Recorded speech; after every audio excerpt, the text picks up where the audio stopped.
So, but yeah, Daryl's in town, so I think any moment now he's probably going to show up here, and we'll have dueling. I think he did this once before. He was in Denver, and he and I were on the call together, and you probably weren't on that call. I think that was probably might have been before you started getting on these. That Yeah, I don't recall that. yeah. So yeah, I kind of having to change the time. I got my parents here, and we're going to be going fishing tomorrow. So we're kind of driving into the mountains today. So I have to do things a little differently today. But Gotcha. so yeah, I think I heard something. I think Daryl's probably here. So yeah, come on in. Come on in. Oh, there he is. Here, let's see if I can. Hey, how's it going? Good. Good. What's up? Noah's on here as well. So yeah. Hey, Daryl. So I swear I put the URL here. So I couldn't find my Y adapter for the audio. Oh, really? So I was looking all over the place and I couldn't find the Y adapter so that we'd both have headphones. But I was thinking maybe I'll just join it on this other machine also, and then that's a little goofy way to set it up. But oh, I was going to mute this one as well because that might be a little strange. I guess the default's muted. Oh no. Yeah, okay, now it's muted. Yeah. So hopefully, I think you should be able to hear Noah. So you have one? Yeah. I got this. So let's see. It's probably not an ideal setup. Okay. But I can hear you. All right, good. Okay, yeah, I think this is working. Cool. So you're off camera though, Daryl. yeah, slide this way a little bit, Daryl. Let me slide in. Yeah. How's There this? you go. All right, that's good. Kind of on the side, but you're in. Well, Yeah. now you're kind of moving off. I don't know if I want to get closer to that. Actually, this has a camera too. Oh yeah, I guess it does. Yeah, we should probably see in two angles here. Anyway. Yeah, that's kind of funny. It's kind of like having your remote on the Hangout with you in person. I know I'm in double. Actually, I'm gonna have to like put one. Oh, I got like 2 hours sleep last night. We went out to Club Beta. Club Beta. Beta. I don't know. Doesn't sound familiar It's to me. In but Lodo. I'm not even sure. Yeah. Is that lower downtown? Lower downtown. Yep. Okay. Yeah, that's right. That's Lodo became very popular when they built Coors Field, and it became kind of this thriving, the nightclub scene, is there and everything. Felt like I was back in college again. There's like random fights in the street of just people being belligerent. Yeah. Mm. That's kind of the way it goes. Yeah, I used to work a block from Coors Field in Lodo there. Oh. And there was, one day I got to work on a Monday morning, and it was like, there's the police tape all around the parking lot, and you can see kind of the line drawn. Yeah, the chalk line drawn on the. Yeah, there was a shooting, in that parking lot behind the building where I worked. So over the weekend. So wow. Yeah. So oh yeah, Jose's there. What's up, Jose? Good morning, boys and girls, and on this side. How are you today? Doing good. Doing good. Right. As you can see, Daryl is here in Denver in person for this call. I've materialized here in Denver. Yeah. Oh, okay. I thought you used the what is it? The oh my God, TARDIS. TARDIS? The TARDIS. TARDIS. Yeah, Doctor Who reference. Oh. No, I never got into Doctor Who. I never did either. Yeah. Really? And you call yourself nerd? Oh man, that's fun. There's thousands of seasons to start watching them. Yeah, there's a couple of what is it? Episodes, but yeah. No, I'm just excited because they announced that Who, and she's a female lead. I think the first time ever a Doctor Who has been a female reincarnation. So this is being a pretty good news. My wife is very excited because she's a big Doctor Who fan. So cool. Isn't there always a sidekick person, like a female sidekick for Doctor Who? Yeah.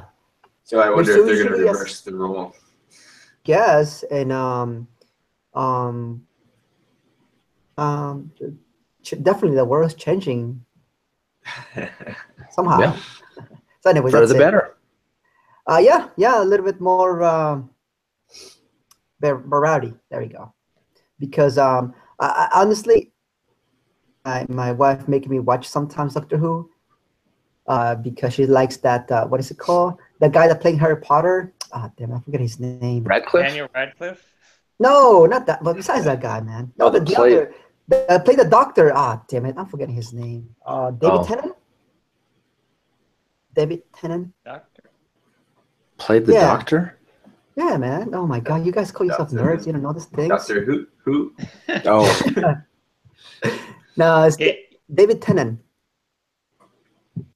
No, doesn't ring a bell. Oh, no. No, Doesn't sound familiar. at all. He's. You know, I think actors are overrated.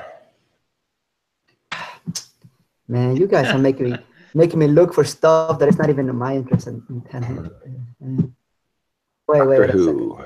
Yeah, man. There you go. I put it in the Google chat. I don't think that's Slack worthy. Yeah, never seen him. He was in a. Wait a minute. Dave is a big Harry Potter fan. He wasn't Harry Potter. Which character?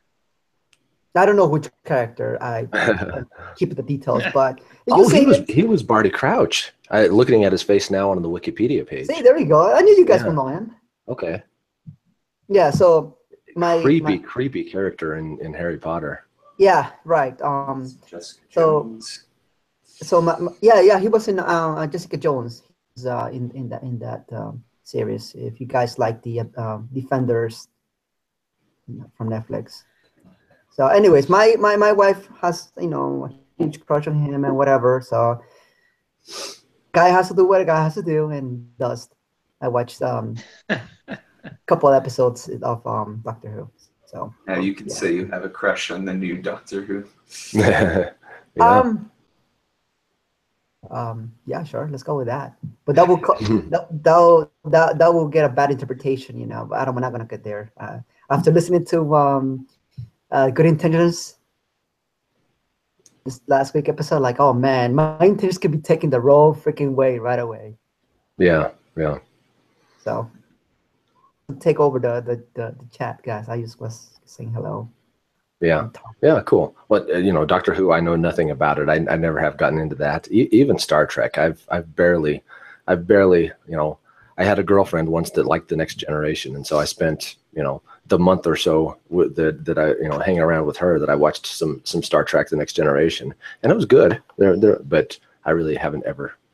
I don't know much about any of these things. So let's go back to Daryl. What is Daryl there? I've been here way too long. I've been here since July 4th, and I'm leaving Tuesday. Oh, wow.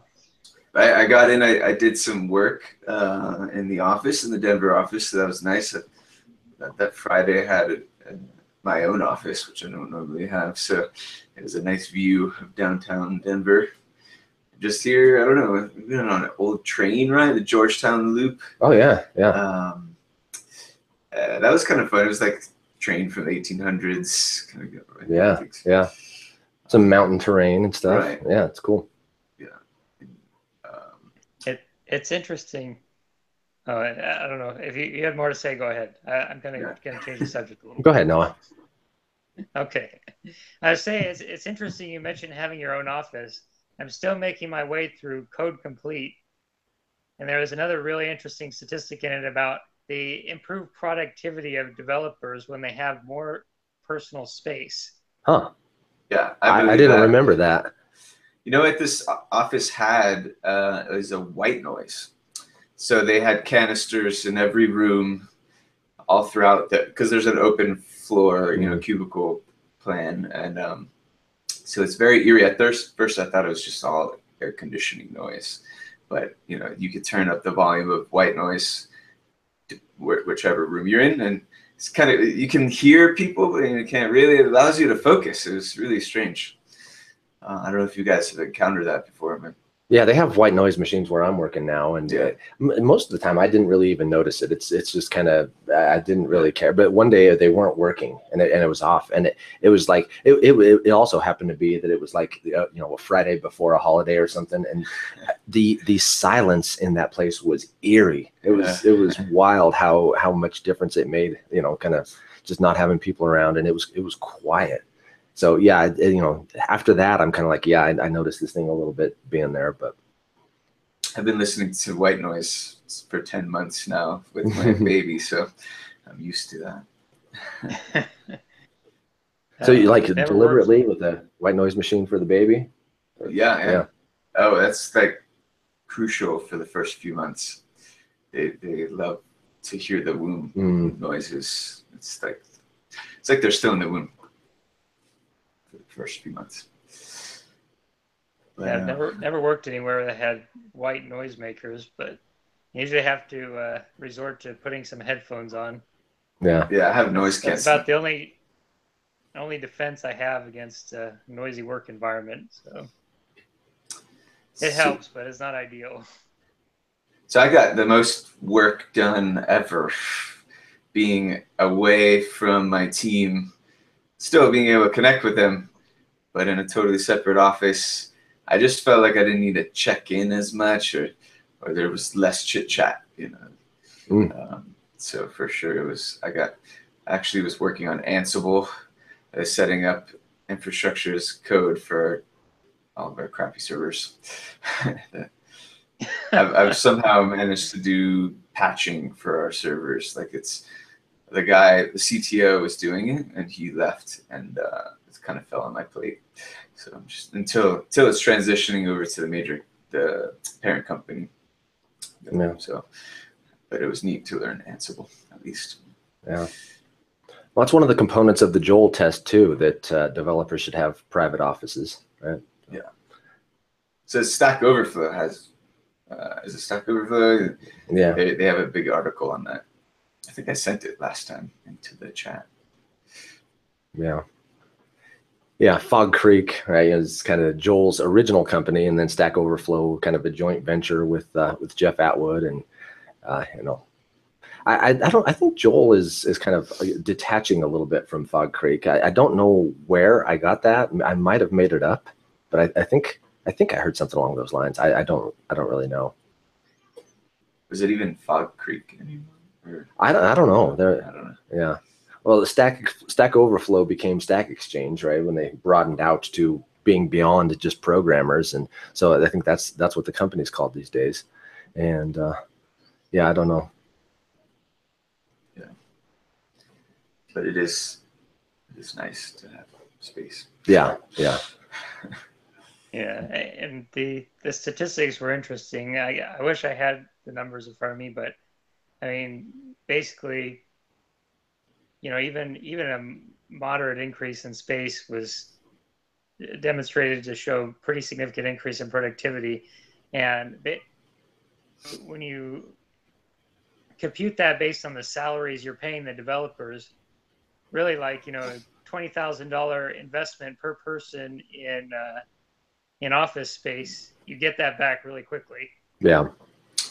But what is productivity, right? I mean, sure you might get out of it, but is there a trade-off? Like now everyone is not talking to one another. It's kind of no one shares information. Maybe your team is starting to break down a bit. Well, and every person's an individual too. So, it's, one person's productivity boost may be another's loss. Right. So, I don't even remember that being in Code Complete. It's been ages since I read that. It'd be interesting if there's anything about the methodology of how they determined that and how they measured it.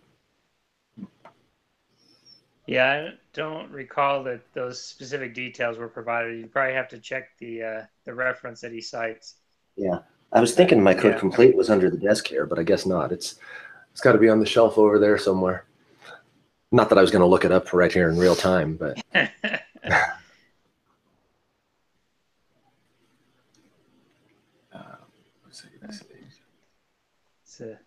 It's a very, very thick book. Lots of information in it. Yeah. One of my favorites that I've read. so far, without a doubt. Yeah.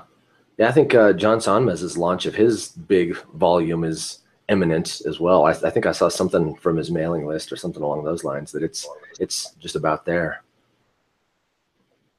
I haven't heard him explain, but I'm kind of curious what it's going. The title of that book sounds similar to the one concept of the one he previously wrote. So I'm kind of curious what is going to be in that book that he hasn't recorded already. Well, I think the scope is broader, right? The complete career guide. I think the soft skills thing is, well, I don't know. I'm making stuff up. This is my impression. I don't really know, but my impression is that soft skills is a piece of the overall complete developer guide. So there's probably some overlap, but there's probably some more technical stuff in there along the, and I mean, how technical can it really be? It's probably language agnostic and stuff, but I think there's kind of some, source control and, how to navigate the, well, I don't know. But I imagine there's some kind of some cross-cutting technical kinds of concerns, things you need to know when you're a programmer kind of stuff. Fundamentals. Have you guys read some of the emails that he sends out, like chapter previews? Usually no. I think I've glanced at a few of them, but I haven't really read them. Yeah, I mean, I don't know exactly what he's going to, the content, right? And I can't really say much, but I have read some of those blog post preview chapters, if you will call them that. And I think they're better fleshed out than his previous book. It also shows the growth that he has done from the first book, to this one. For example, I read one about I'm forgetting the exact title, but it was basically how to interview. And he goes into extreme details of how to do better interview in the interview process, and obviously why you need a blog and all this good stuff, right? But I feel like it's a little bit more complete, a little bit more like niched down to what he's trying to do per chapter. I don't know. That's my impression that I get. Will that be in the final? I don't know, but I definitely think that it will have some value added on top of his first book. Yeah. Well, my guess is that thing is going to be a volume, kind of like Code Complete. That's why I thought of it. Is that it's probably along the lines of something of. I just noticed that we got these two screens here. One of them is mirrored and the other one's not. Yeah. It's look at this. I'm confused. Which side am I on?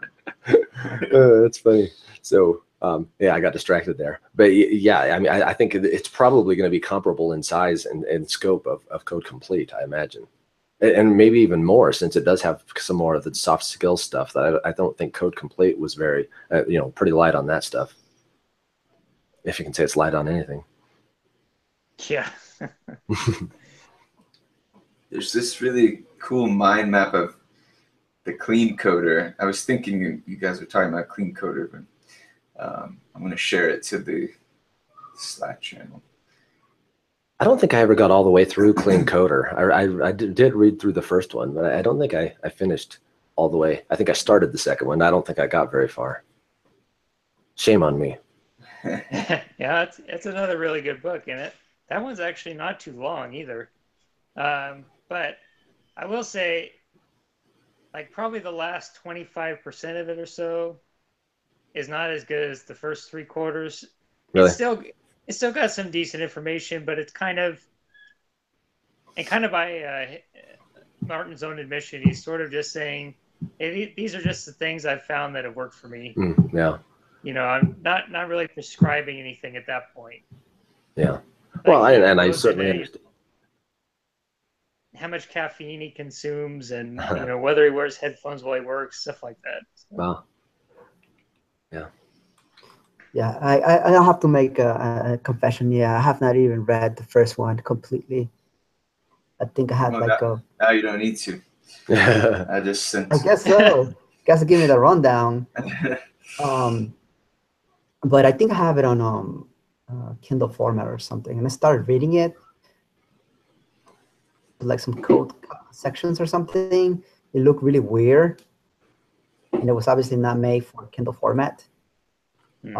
Yeah, but lately I've been more and more intrigued by Eric Dietrich's Oh yeah. book. Yeah. Dude. I still haven't read the completed edition. I mean, no, I read a fairly early edition of it, but yeah, he's brilliant. That guy's amazing. It basically, it's he throws a monkey wrench at the machine called being a developer. Yeah. And it will definitely challenge your beliefs as a developer. Not outside, like you gotta look your own brand and all the stuff, but in the work at the place itself. And it will kick you in the teeth really hard, because identify yourself a lot in the stories or in the categories that he has there. Yeah, the archetypes. It has made me, yeah, the different types. He has made me question a lot my where do I go from here? So I think lately I've been in that limbo stage, like, okay, what do I go from here? And I don't know. Lately I think I've been in the stage, and I don't know what to do, to be honest with you guys. Dude, I feel the same exact way right now. And I was going to bring that up. Really? Yeah, well, maybe it's slightly different than what you're going through, but I'm at a point right now that I think I'm learning too much. Like, I'm reading too much. I want to introduce so many new concepts and techniques, and it's a little overwhelming because there's no one else to do it for me. I would have to be responsible for that. And like, even using user stories or something, we just don't really use them. And to get that, involved in working in my team, I would be the lead on that. So to do anything, BDD, TDD, just name any concepts, it's like we don't do it. And how do you, do I leave? Do I leave the team to go find a group that is already on par? So I don't have to use up my life trying to get a group of people to work the way I want them to. Yeah. Versus just like aligning philosophically and whatever with everybody. It's a hard question. I remember Corey Dillon was a football player, right? Played for the Cincinnati Bengals, and they were terrible, right? I mean, he was this uber talented running back that was just, stellar, top notch. And he finally, left that team, and he went and played for the New England Patriots, right? And so instantly, he's a Super Bowl champion. And that kind of, I was thinking about that. I was like, well, is it better to stick where you are and try to turn this ship around? Because I mean, there's a hell of a lot of reward in that, and not saying that it's necessarily dysfunction that you aren't doing BDD and some of this stuff, but having a vision for, I want to move this thing to this place, and I mean, that's huge. That's a huge thing to accomplish.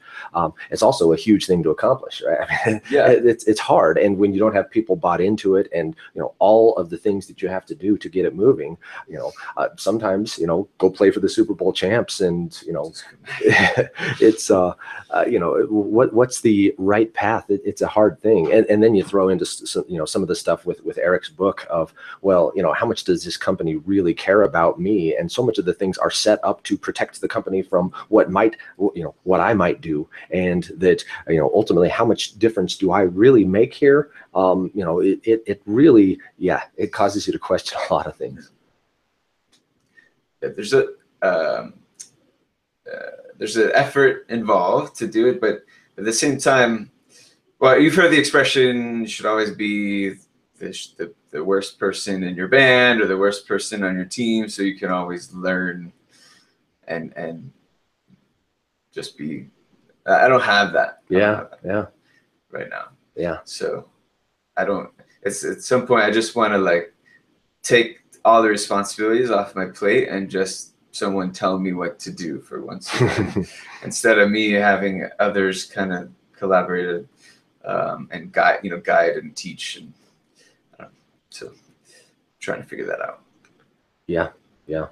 Yeah, and I took a, I got promoted to be architect of this, this system that I was working on, right? And it was well, not just a system, right? Multiple systems that were, incestuously tied together because we were different companies that then all got acquired by the same company. And now all of a sudden we're trying to build the new platform that we can run all of these things on and have it maintainable so that we don't have to implement the same change, many times in all these things. And so, I was kind of, at the forefront of trying to architect the thing that would be our way going forward.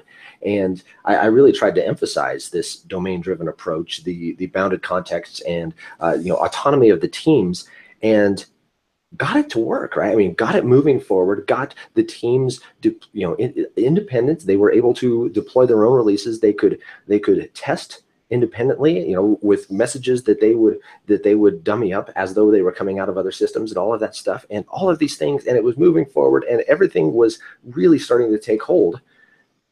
And then the company that had bought all of these other companies decided that they wanted to go a different direction. And I don't know, the system is now not even in use, right? This thing that we built up, it's just like, it's a neat experience that it did take hold and that it worked and that it was, that the things that I thought I could do actually happened, right? And got this culture to buy into it.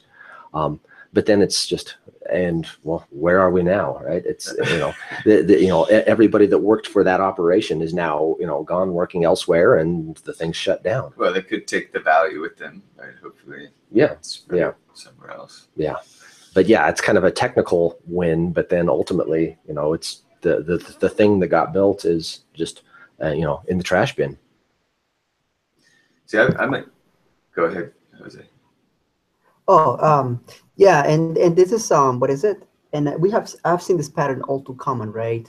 I think we come with the with trying to do good, not for the team, not just for the team, but the company, right? When we go to a place, any place, right? And once again, I was reading one of these blog posts from Eric. He gave the analogy, right? I'm not gonna butcher it, but basically says that if you hire someone as cool as Leonardo da Vinci, right? I mean, he's a genius. He did all of this, all of that, right? But you hire him to, I forgot to put floors on your house, right? You don't know who he is, but you hire him to put floors on your house. And he's good at it. But he also comes in and says, hey guys, your color can be improved or sucks. What would you say? Like, dude, shut up. I didn't ask you for your opinion on my color of my house. I asked you to put the floors, do them, and get out. So sometimes we as developers, right, let's put ourselves in our employers' shoes, right? They hire us to write code and to make it work. But if we tell them, hey guys, your approach sucks, then that's where the conflicts come in. Like, how are you gonna tell me my system sucks when it has been working like this? Yeah. Now you come, I mean, it depends how you let it out too, right? Some of us, well, we need to work on our communication skills, let's be honest. But that's the analogy that he gave, right, in that post. I mean, he goes into more detail, but that's the gist of it, that sometimes we got to put ourselves in the perspective of the case our employer, that, we tell them if they hire us one specific thing and we come out and say or comment on other things, then they'll be like, what the hell? Shut up, just do your job, kind of thing. So, I mean, that's an extreme way of looking at things. Yeah, I'm sorry, go ahead. What about the opposite of that, which is no one is saying anything, or you are the Da Vinci and no one else is really offering any other new ways of thinking? Yeah, I mean, that's kind of the divide. I think it's kind of what Eric points out there is from the perspective of the employer, they don't know that you're a Da Vinci, right? They just know that you're some geek that that can write curly braces and semicolons. Yeah, when you say employer, Jose, I feel like I am the employer. Like I do the hiring on my team. So I'm like looking out for that. And I wish we were hiring Da Vinci so that I could have I can share the load. You know, share. Well, yeah. It's hard to find this. It's hard to find. Hiring is damn hard. It was Well, Steve Elliott. Yeah, I was just reading the other day some tweet. I don't remember what it was, saying that the good developers, or they never look for a job because they always get pulled. Yeah. So that's why you want to hire the benches, but the bench is always gonna have work. And he says, no, I will not take your offer. He can say, no, I will not take your offer because he's probably not looking for a job, right? So it's like that little catch-22 there. Yeah. Now, yeah, you want to find the best, but the best are always either taken, can say yes or no. That's where you look at their resume, the track record. Is it every year they've changed jobs? And if they have, then they're probably not going to last longer than a year or a year and a half. Yeah. But if you have Da Vinci for a year, that's not necessarily a bad thing either. Right. Is that true though? How accurate is a resume? Well, so one of my guys that I hired, who this is the exact situation you're talking about, he got pulled to Nike. He left our team to go to Nike, but we pulled him from another company. So he had that every year, and I said, "Look, man, are you gonna stay with us? Because it takes 6 months to kind of understand all the frameworks in place, and you can add value right away, but once you start gaining that business domain knowledge, that's very valuable to have. Yeah. And then you leave. It's like, all right, you got to start over again every time. So I've known one guy like that, and but I've been looking at a lot of resumes, and it's because I'm hiring, and I see a lot of that.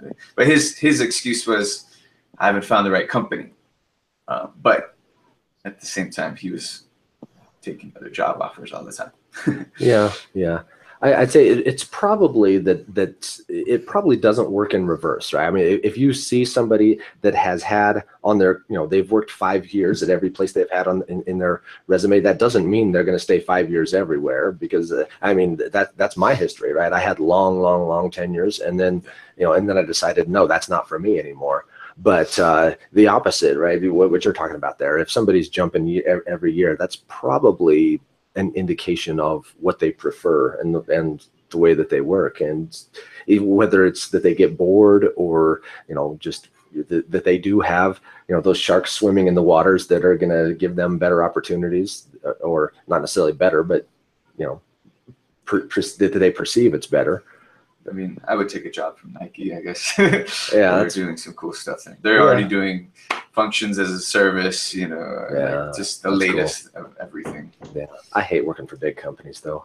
Big companies, man, I feel lost and like I don't matter. And if I don't show up, who cares? I guess it depends on what kind of position you've got there. But and it's been a long time since. So I guess technically I'm working for a pretty big company now, but it's. Yeah, I much prefer smaller companies. But what do you define as big? What's that say? I said, what do you define as big? Well, that's a good question too. The job that I stayed at the longest and did the most cool stuff had 25 employees when I started, right? And then when I finally left, it was 150, 200, something like that, right? Which, when it got to that point, it started feeling a lot bigger and some of that stuff. And I had a position where I did matter, but it started to feel, we had a human resources department, and some of those things that some of the things that Eric mentioned, right? That some of those symptoms of being a larger company had reared their heads, and so. I'd say that 25 employee range, that was a nice place to be. I really enjoyed that. And you're producing. What happened? That's interesting. Yeah. But I never worked anywhere with fewer than 700 employees, and I don't even really think about it as big. They seem like medium-sized companies to me. Yeah. That's true. Well, I mean, the one that I worked before was the giant telecom. You know, US West was, and then they got acquired by Quest, so it became Quest. But that was huge, right? So I mean, that was my contrast. There was going from I don't know how many employees US West and Quest had, but it was enormous, right? It was 14 state region that it was the phone company for, and so that was kind of my big contrast there, but. I mean, that was big. But yeah, you're right. 700 employees is not necessarily big, but I'd say it's probably big enough for the purposes of what I'm talking about here. Need a lot of white noise. Yeah. Yeah. Yeah, the company I work for now is 13,000 plus, but the subsidiary company that I'm really affiliated with is 500 something. But that's mainly out of Denver. They're looking at robotics to start automating tasks that people would have to do. Wow. Yeah. That's wild. I don't know if it's skeptical. You have like mainframe systems and stuff that can't really integrate with them. They're now looking to just click around and automate the tasks. Yeah.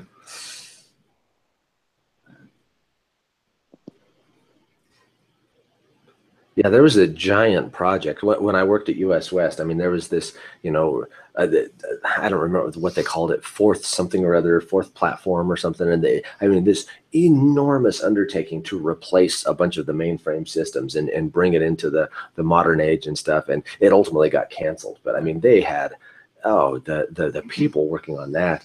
And it was funny because, I worked on this floor in this building where, my team was there, and then pretty much the rest of the floor was all this project. And we just came in one day, and the floor was just a ghost town.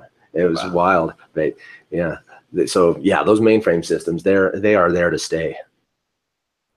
Generally, I just got finished reading Phoenix Project finally, and they mentioned that I guess it's a common problem. Mainframes are there; they start charging higher consulting fees. Or to upgrade, and so it becomes a huge technical debt that everyone's trying to get off of their mainframes. Yeah. But I was going to say, on a side note, when you were saying with a large company, I'm facing. There's an interesting concept from Kanban, right? That let's say you have a team and you make them super agile and quick. But the organization as a whole, or those around you, are not as quick. You can't sub-optimize. You have to optimize the whole system, or from the top down, in a sense. And so sometimes, if there's high utilization or you're really fast, you might have to actually slow down to fit the flow of those around you. So what's happening for me? It's like we were somewhat agile, we were practicing continuous delivery. We're deploying every day, a couple times a day, maybe even. And then we're managing our own infrastructure. Everything's just like, it's almost like startup atmosphere. And then, being acquired by a much larger company, they have a totally different way of working. They're very operations, development, separated.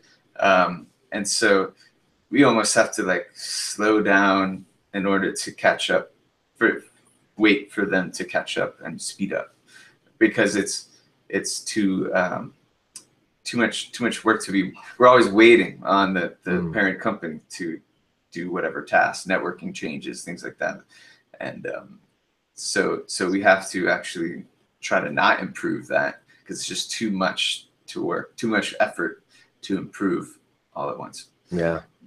That makes sense. Yeah, local optimization, right? At best, it's a waste, right? Because it doesn't overall. Well, I mean, it depends. Right? If you're talking about serial tasks in sequence, right, and you optimize one of those, then you automatically optimize the whole. But that's typically not the thing, right? There's parallel, there's interdependencies, and it can be even counterproductive, right? At worst, it can be counterproductive. I was thinking about this morning, and it's a stupid example. I don't think it's very good, but I want to share it anyway, just in case it's not as stupid as I think it is. But you know, I like to wake up in the morning, and first thing, you know, put the headphones in. I'm listening to podcasts, right? And you know, I'm you know, after I shit and some of that stuff, you know, ultimately I find myself, you know, find my way to the shower, and I take a shower, and when I get out, right, and I'm thinking about getting dressed. Sorry to interrupt you, but this developer are not good intentions, man. Right. Really. Go ahead. Yeah. I'm sorry. Go ahead. Yeah. You dudes don't mind shit, I'm sure. But anyway, so I getting dressed, right? You know, I want to make sure that I can spend as much time as I can listening to podcasts instead of just, you know, listening to silence while I'm doing menial tasks that don't really make much difference to me, right? But if I put the headphones in before I put my shirt on, then you know, I'm kind of optimizing locally for spending that time, you know, listening. But then that means I've got to thread the my phone and the headphones through my shirt as I'm trying to put it on, and it makes the overall process less efficient generally when I try to make that local optimization. So, you know, stupid example, or is that useful in any way? Yeah, I think that's perfect. It works. That's funny. It's funny that you think of those minor. Yeah, it's so I minor. think most people don't really pay attention to the process. You know, like I'm gonna go brush my teeth, and let me make sure I'm making this the most efficient thing ever while I'm brushing my teeth. Or I guess maybe it's a developer's mind. Yeah, it might be. Yeah.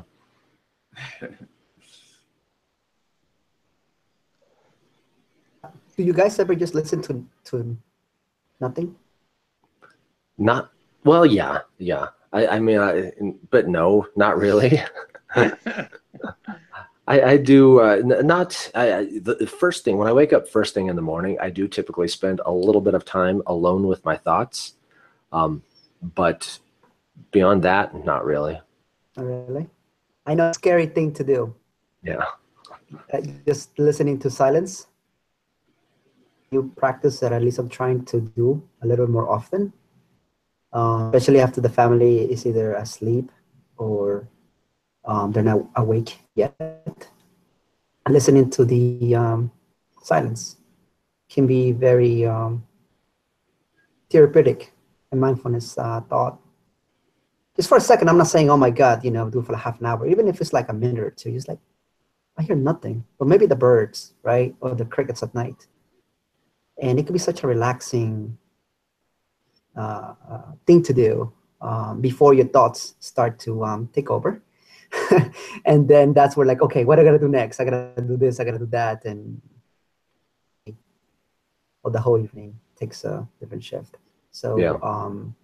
It's creepy because once again, your thoughts will, after a couple seconds, they will start taking over and the battle begins anew again.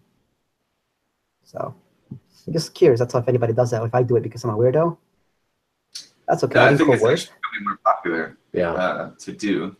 I was just out last night, and it was like three guys. One of them had a girlfriend. Well, we're all married, but one had a girlfriend that showed up later in the night. And I was like, oh, where were you this whole time? She was like, I was home meditating. So she, before going out, getting drunk at the clubs, I guess she was meditating. But yeah, a lot of people do it. Yeah. So he's married and his girlfriend showed up. No. Sorry. We were married. The one guy had a girlfriend. Okay. My question is, how can you find the time and the money to do this? I'm curious.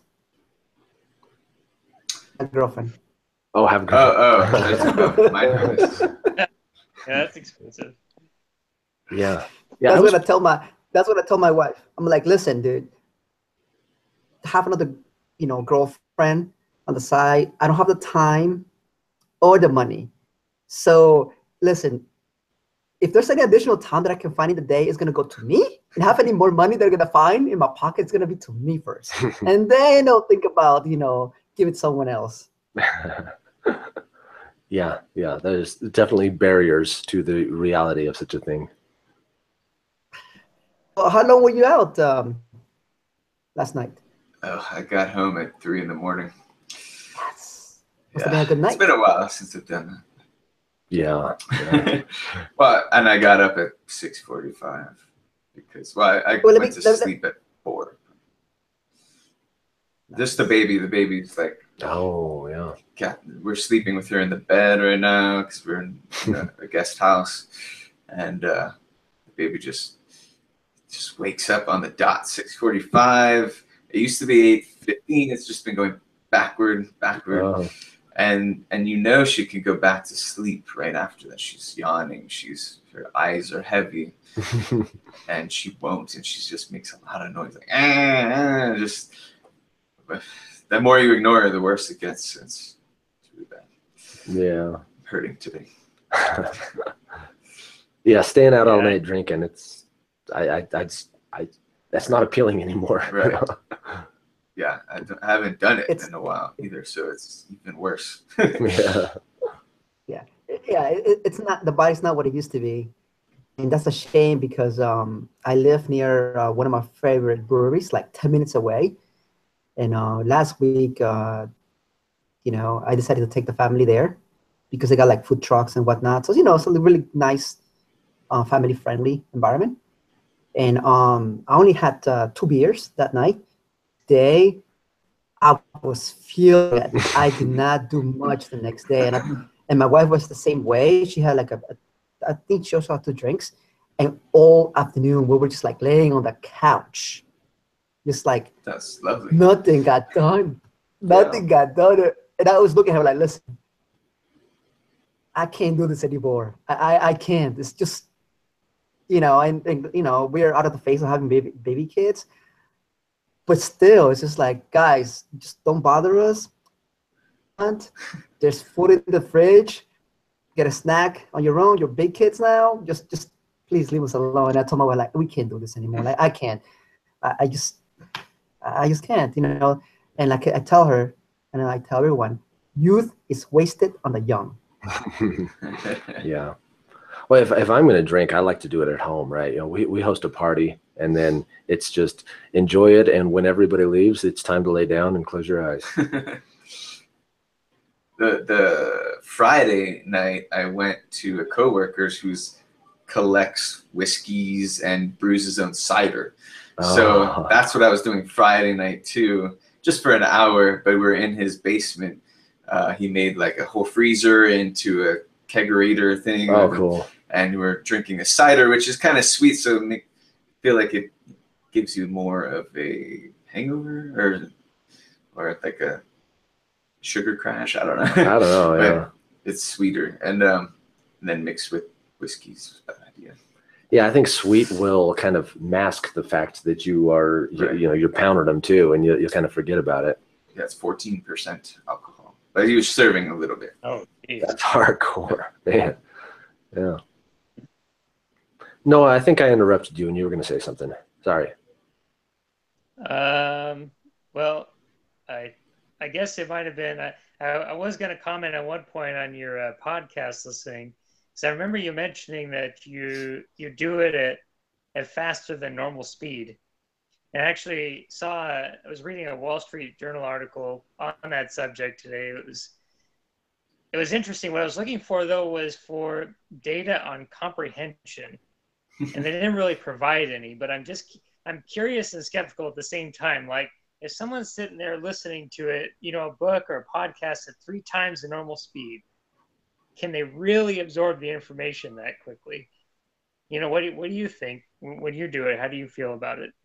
I think it's natural to wonder about that, and I wonder as well. And I don't think I have any hard empirical data to say yay or nay it is. And I will say too that 3 is kind of my default, and that's where I am. But I frequently have to take it down from there, depending on a lot of things. Especially, if the speakers on the podcast have a non-American accent, I can't. There's no way that 3 works at all. Not only for retention and absorption, but for even basic comprehension, right? It's not going to happen.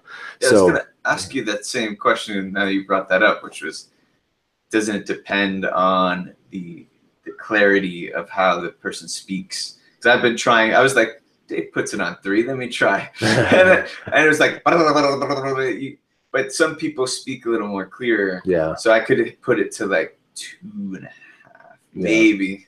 Well, I didn't start bumping it up to 3 right away. I started with 1.5, and then I tried 2, and it was kind of, and I think there was the first podcast player I was using didn't support anything beyond 2.4, I think it was, or something like that. So I that was where I maxed out for a while, and then I switched to another one, and I ultimately, I think it's kind of a work up to it kind of a thing in a sense, but there's another thing too that, I mean, some days, and I think it correlates. I mean, I don't have any real hard data on it, but some of those days where you're kind of at the keyboard and like, oh, what the hell was I trying to work on again today?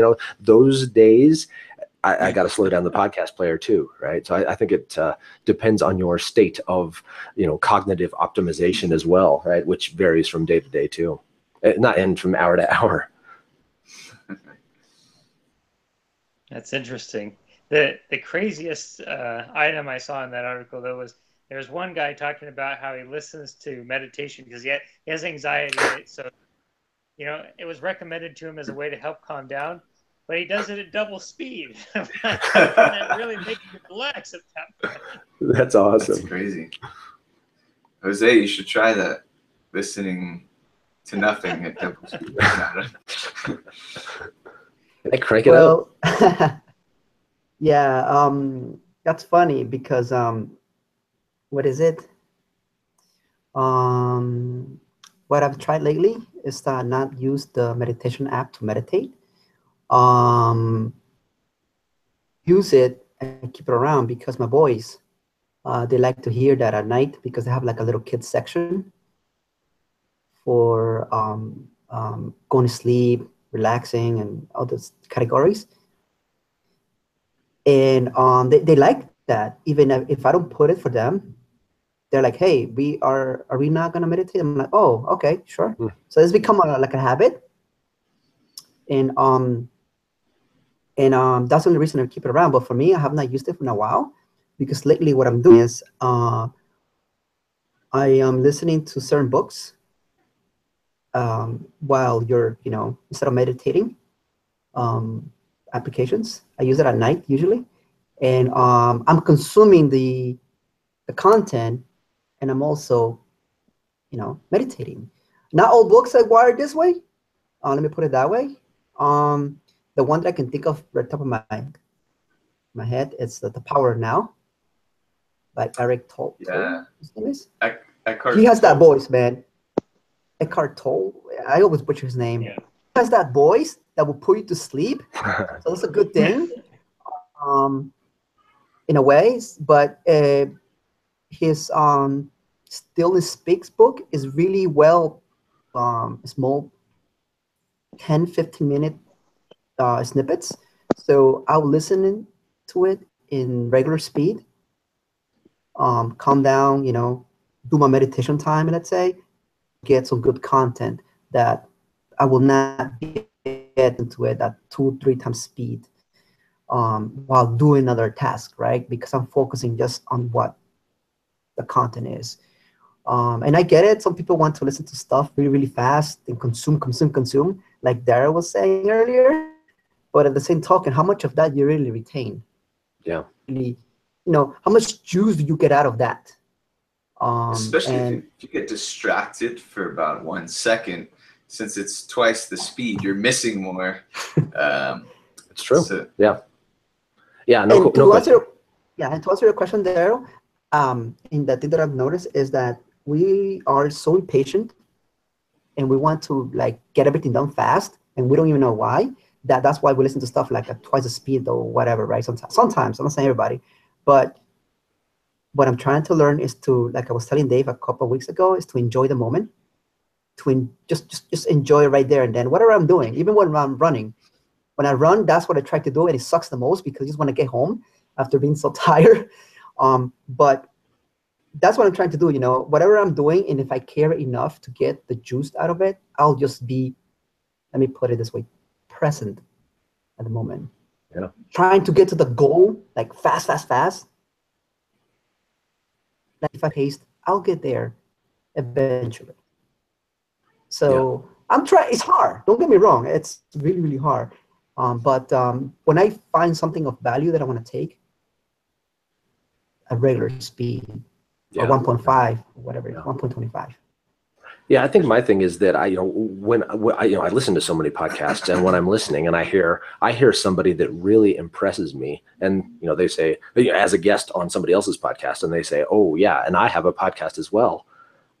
I want to subscribe. I mean, I might be addicted to adding new podcast feeds to my podcast player, and with that as my policy, right? I mean, I'm already, I'm probably a month behind on the feeds I'm subscribed to, and I think I have like 150 episodes on my phone of different podcasts, and so I'm falling behind, and ultimately I have to unsubscribe some stuff, and I've done that. I've gone through, oh yeah, your phone is out of space. Oh shoot, I got to go unsubscribe some stuff, and it's hard because I'm looking through these feeds and I'm like, no, that one, no, off limits. That stays. It is in, and then it's the next one is no, and so it's ultimately I try to find something I can unsubscribe, and it's hard.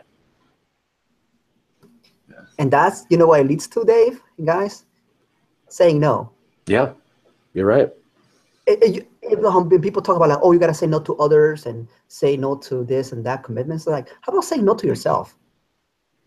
People really talk about that. How about we say no to ourselves? How can I say no to Daryl or Dave? How can I say no to myself? That's the biggest, to me, that's the biggest battle. When you have to say no to yourself. Side, you are saying, no, this is useful. I should really listen to it. On the other side, like, I have no time. Yeah. And the battle is like constant, right? So lately I'm reading this, actually listening to this book called oh damn it, I can't even keep my book straight. But basically they have a whole chapter, right, dedicated to the judge, also known as the ego, that voice in your head. I mean, it has like a lot of names, but it's the same kind of thing, and it goes really deep into the judge. And this is why I brought up this thing, right? I was saying no, because once you say no, the judge is already behind you in the back of your head saying, you should have said no to that. Why do you say no? You're damn if you do, then if you don't kind of mentality. Yeah. So it's a thing, right? That and this is why, I mean, I'm also, Dave, just like you, I also fall prey to these things. Like for me, it's YouTube videos, right? It's also recommended is this list, and I'm like, oh hey, that looks good, and then I, so I understand the struggle, Dave, with that, and I'm trying very hard to limit and say no to a lot of things, and it's hard. I mean, I could say no to being here, but I like you guys. So yeah, well, I mean, you really only say. Oh, go ahead, Noah. I was gonna say that sounds similar to. I heard someone mention recently stopping cues and how they have increasingly been eliminated from our lives in the modern era. Like one example was before you read a newspaper, right? And the natural stopping cue is it has a bend in it or a page, right? You have to turn it. You get to decide at that point whether you're going to stop consuming the content, right? But now everything just keeps on scrolling, or automatically plays the next episode, and then there's no cue to stop. There's no break. It just keeps going. It's true. Yeah. Kindle still has a page turn you have to do. Yes. What Noah said right there, that's my biggest weakness right now. And all these media outlets are exploiting my weakness because once again, I have a hard time saying, I mean, I do it all the time. It's still to this day. With a wife, we're finally watching Twin Peaks. Yeah. Guys watch that? So what is that? We usually say, dude, one episode, just one episode. They're like 40 minutes. And they're like, oh, it got so good. Though. They leave us a cliffhanger. Okay, next. Okay. And then so on and so forth. I mean, it happens to Twitter. It happens with, well, Noah said it all already there. Yeah. And it's just one of those things to say, when am I going to say no to myself? Yeah. Because sometimes you have to. Yeah. I mean, that's really what John Sonmez was talking about in his masturbation video. If you're familiar with that, right? It's that by saying yes to some things, you are saying no to other things, and having some control over yourself says a lot about the type of person and who you are. And I think that is all relevant. With my studies on Kanban, I think limiting the work in progress is like the #1 thing everybody needs to do in all aspects of your life. Yeah. Because people think they're getting a lot done, but like, let's say you're trying to learn, listen to books faster, but ultimately is the retention, right? And so like there's always a trade-off, but if you're just focusing on 1 or 2 small things, then you're going to live it, right? You're going to live it and breathe it. You might retain it. You're going to probably finish it. It's a task. Yeah. Yeah.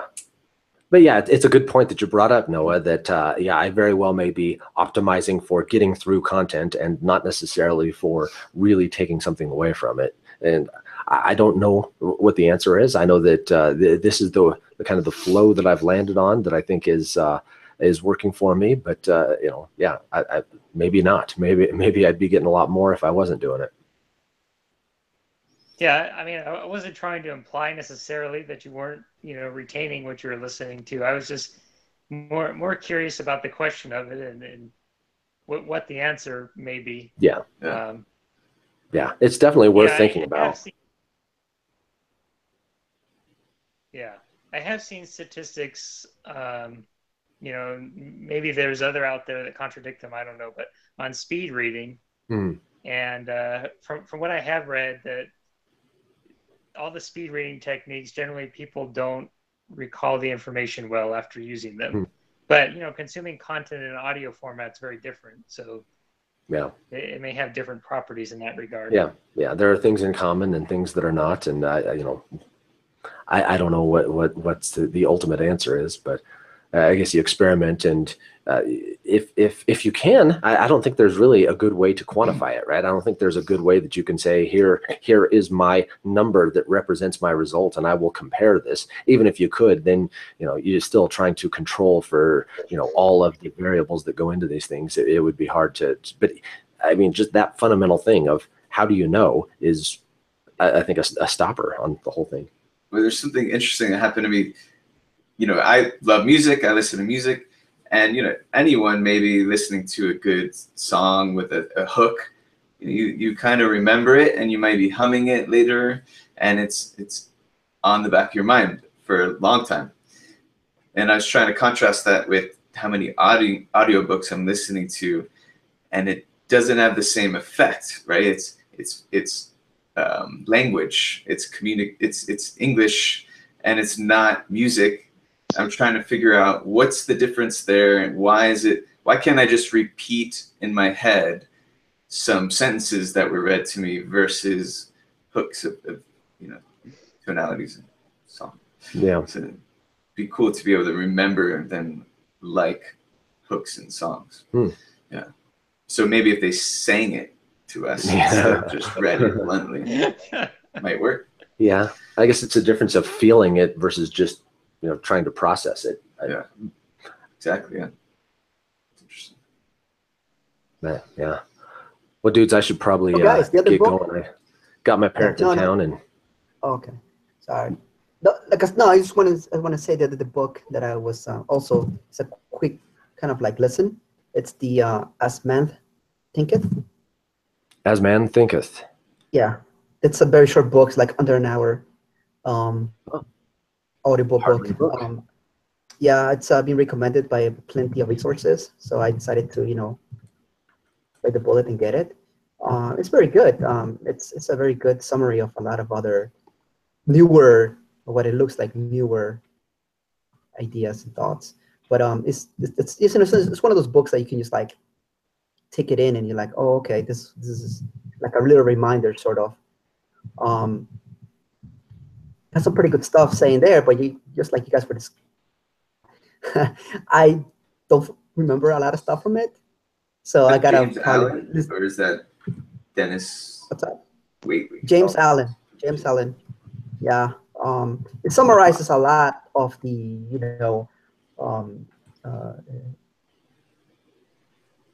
it summarizes a lot of these thoughts of what's hot now, like what's all is new again kind of thing. So it was written like way back in the day. So the idea is that the people are just like recycling. I'm like, oh, this is nothing new then.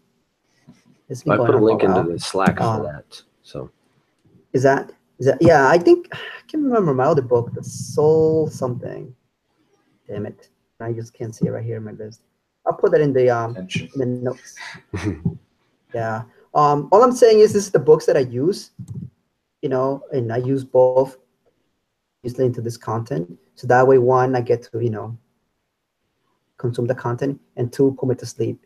Because some of these guys like just put me to sleep, which is good. So there you go. That's all I wanted to share with you guys today. Cool. Thanks. Cool. All right. Well, all right. Till next time. Till next time, boys. All right. And girls and Good chatting.